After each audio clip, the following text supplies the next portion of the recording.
Dégoûté, salut à tous les gars, c'est Asial. Aujourd'hui on se retrouve pour une nouvelle vidéo. On va débriefer, vidéo exceptionnelle, hein. Ça faisait longtemps qu'on n'avait pas débriefé un match le soir même, mais là je pense qu'il le fallait. D'habitude j'aime bien sortir mes débriefs le lendemain, histoire de, on va dire, être à tête reposée, pas être trop à chaud, pouvoir analyser les trucs, parler, mettre un peu plus de diapos, etc. Là aujourd'hui on va se concentrer sur le principal, l'essentiel.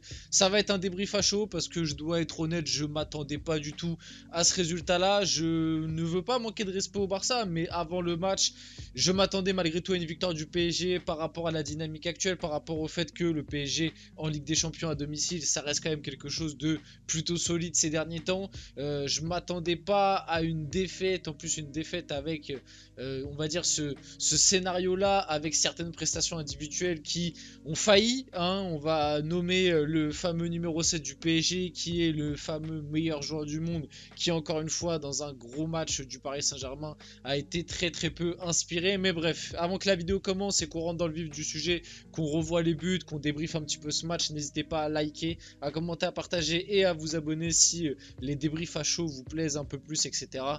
Voilà, n'hésitez pas à me le faire savoir tout simplement. Et puis on va y aller dès maintenant. Donc on rentre, le Barça s'est imposé 3 buts à 2, je ne l'ai même pas dit du coup. Doublé de Rafinha, je tiens à rappeler que Rafinha n'avait jamais marqué en Ligue des Champions. Donc voilà, le PSG qui encore une fois est bien loti par rapport à ça. Bon, on va rentrer dans le débrief, on va commencer par les compos. Bradley Barcola, Warren Zaïre-Emery démarrent sur le banc ce soir face au Barça. Barcola, c'était quelque chose de prévisible, Zaïre-Emery c'était la petite surprise, honnêtement je m'y attendais pas du tout. Marco Asensio était du coup titulaire ce soir face au Barça. La compo du PSG, donc on avait un petit peu ce qu'on avait réclamé au final. Je vais aller très vite dans le sujet. Je vais pas accabler Luis Enrique comme certains, je vois, sont déjà en train de le faire. Peut-être que j'en ferai une vidéo demain parce que ça c'est pareil. Ça m'énerve à croire que c'est Luis Enrique qui est sur le terrain. Je veux bien comprendre que Luis Enrique s'est trompé. Au final, quand tu vois le rendu de la première mi-temps du PSG, Luis Enrique s'est trompé. Je suis d'accord avec vous. Mais maintenant, on a vu déjà les ajustements qu'il a fait en deuxième mi-temps qui a permis au PSG de bien retourner la situation. Et malgré tout, moi je suis désolé, Luis Enrique il peut pas tout faire. Au bout d'un moment, quand tu as des individualités comme Donnarumma, comme Beraldo, comme Mbappé, comme Fabien Ruiz qui en deuxième mi-temps a été en grande difficulté, quant à ces individualités-là qui faillent totalement sur un quart de finale de Ligue des Champions, au bout d'un moment, Luis Enrique il peut rien faire. Encore, vous allez me dire, Beraldo, il aurait pu tenter de ne pas le mettre. Mais Beraldo, il a prouvé lors de ses derniers matchs qu'il avait les épaules pour jouer titulaire. Tu ne peux pas t'attendre à ce qu'il se trouve autant lors de ce quart de finale de Ligue des Champions. Et Donnarumma et Mbappé, c'est censé être tes deux hommes forts. C'était tes deux hommes forts depuis le début de la saison, limite en tout cas. Même si dans le jeu, c'était pas toujours parfait. Mbappé, c'était ton capital but, le mec qui venait toujours marquer. Au final, ce soir, il a été transparent et il marque pas. Et c'est un gros problème. De l'autre côté, t'as Rafinha qui, lui, de base est transparent et il vient, il te claque doublé. Tu vois, tes individualités n'ont pas répondu aussi. Je veux bien qu'on dise que la compo de base de Luis Enrique, il s'est trompé parce qu'au final, Asensio, ça n'a pas fonctionné. Il est sorti à la mi-temps, la rentrée de Barcola a fait énormément de bien. Voilà, il n'y a pas tout qu'à fonctionner. La charnière n'a pas du tout fonctionné. Beraldo et Hernandez. Marquinhos s'est repassé dans l'axe en deuxième mi-temps et ça a été bien mieux. Et puis voilà, au bout d'un moment, tu peux pas non plus tout inculper à Luis Enrique. Ok, la première mi-temps est loupée. Ok, la compo de base au final, c'est loupé, mais c'est pas que de sa faute non plus. Record, du coup, Marquinhos devient le joueur le plus capé de l'histoire du Paris Saint-Germain. Encore une fois, pas dans un match glorieux. La compo du côté du Barça, on avait du Ter Stegen, du Koundé, du Koubarsi, du Araujo, du Cancelo, du Gundogan, du Sergio Roberto. 6 petites surprises qui sera absent au retour, tout comme Christensen. Les deux ont pris un carton rouge. De Jong, Yamal qui a été plutôt transparent. Je pense que du côté du Barça, certains, enfin, j'allais dire certains vont être déçus, mais au final, vous avez quand même la victoire. Mais si tu dois peut-être retenir des individualités qui n'ont pas été ouf côté Barça, je mettrais Yamal personnellement. Et Rafinha et Lewandowski, qui les deux ont été absolument exceptionnels. Je suis désolé aussi hein, s'il y a des supporters du Barça. Dans cette vidéo, je vais me concentrer sur le PSG parce que vous l'avez bien compris que voilà, il y avait un petit peu plus de trucs à dire sur le PSG et je suis supporter parisien. Donc voilà. Côté Barça, quand même, record. Pau Cubarsí va devenir le plus jeune défenseur à être titularisé en quart de finale de Ligue des Champions. Et en plus de ça, il a été encore une fois plutôt solide. Le match a commencé très fort. Alors si on doit résumer vite fait cette première mi-temps, le PSG a fait 10 premières minutes de bonne facture avant de totalement s'écrouler. Et pour moi, la première mi-temps, le Barça domine largement le PSG et c'est pas normal. C'est pas normal qu'à domicile, encore une fois, lors d'un match de Ligue des Champions, c'était pareil face à la Real Sociedad. Heureusement que la Real Sociedad ne t'a pas puni, mais c'est pas normal que lors d'une première mi-temps en quart de finale de Ligue des Champions, le PSG à domicile se fasse autant bousculer. Je veux bien que la compo de Luis Enrique, il y a eu des trucs qui n'ont pas du tout fonctionné, comme Asensio. Hein. Asensio, il a été catastrophique. La charnière, comme je l'ai dit, je vais pas me répéter, mais je suis désolé, tu dois montrer d'autres choses. Il y a certains joueurs, certaines individualités qui doivent répondre plus présents sur cette première mi-temps. Voilà, moi le seul qui sur la première mi-temps j'ai trouvé au niveau, je vais vous dire la vérité, le seul que j'ai trouvé plutôt au niveau, enfin non, il y en a deux, en vrai il y en a deux, les deux seuls que j'ai trouvé au niveau sur la première mi-temps, ça a été Marquinhos, et d'ailleurs Marquinhos on le vanne souvent dans la commu PSG à chaque fois qu'il y a des gros matchs de Ligue des Champions, mais Marquinhos ce soir il te fait un match très très solide, c'est Marquinhos et Nuno Mendes que j'ai trouvé en première mi-temps absolument fantastique, d'ailleurs c'est lui qui vient faire ce sauvetage sur une sortie complètement raté sur un corner du Barça de la part de Donnarumma. C'est les deux seuls qui en première mi-temps pour moi étaient à peu près au niveau, mais sinon le reste c'était transparent, honnêtement c'était transparent. Heureusement que sur la deuxième mi-temps t'as Vitinha qui s'est réveillé, t'as Dembélé qui s'est réveillé, Nuno Mendes et Marquinhos ont gardé leur rôle, et puis après t'as Lee Kang-in qui était pas mal jusqu'à sa sortie.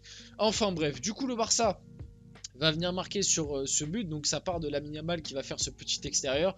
Donnarumma se trouve complètement sur sa sortie. En fait, moi, c'est un truc que j'ai toujours entendu. J'ai jamais été gardien, mais c'est un truc qu'on m'a toujours dit quand t'es gardien. Enfin, que j'entendais des gens dire à des gardiens qui jouaient par exemple avec moi. Quand tu sors, c'est soit tu l'as, soit sinon, si t'es pas sûr de l'avoir, tu restes sur ta ligne. Donnarumma, là, il sort au pâquerette sur le centre. Il l'a pas, enfin, il la touche, il la dévie, mais il la remet en plein dans les pieds de Rafinha, du coup, qui va finir but ouvert. C'est erreur, c'est une erreur. On va voir, c'est pas la seule erreur que Donnarumma a fait. Et moi, je suis, encore une fois, j'étais un grand défenseur de Donnarumma depuis le début de la saison et ça me fait, honnêtement, ça me saoule parce qu'il faisait une bonne saison et encore une fois, match de Ligue des Champions avec de la pression, il se trouve sur 2 buts. C'est pas normal, il se trouve sur 2 buts. Il faut se poser des questions. Mais je comprends pas comment.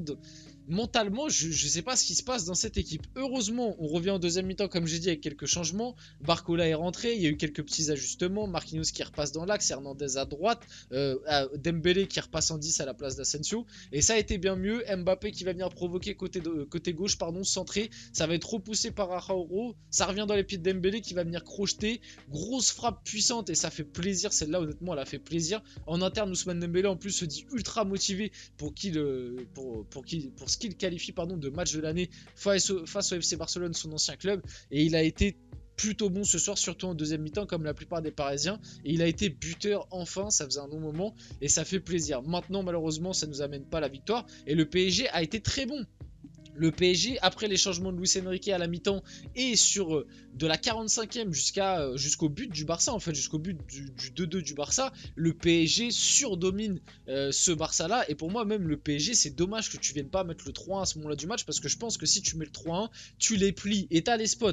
T'as le spot de Barcola, je crois que t'as le poteau Dembélé, il y avait encore 2-1 à ce moment-là. T'as les spots pour mettre le 3-1, tu le mets pas et derrière tu te fais punir et tu perds le match. Le but du 2-1 du PSG, ça part de Lee Kang-in qui va trouver Fabian Ruiz, le bon relais avec Vitinha qui s'est projeté, contrôle, petite frappe intérieure du pied magnifique, 2-1, Vitinha il te fait une deuxième mi-temps absolument fantastique. Il y a eu aussi la rentrée de Warren Zaïre-Emery qui a été très bonne comme celle de Barcola. À 2-1 pour moi je voyais vraiment le PSG gérer la fin de match, au final ça n'a pas du tout été le cas parce que côté Barça t'as Pedri qui est rentré, premier ballon il t'envoie une magnifique passe pour Rafinha qui la reprend aussi magnifiquement, le but du 2-2 du coup et ce but là il part d'une erreur de Beraldo, une erreur de relance qui met le PSG dans la panade et au final tu prends le but derrière, donc ça montre encore qu'il y a eu des grosses erreurs individuelles. Et le but du 3-2 côté Barça c'est sur un corner.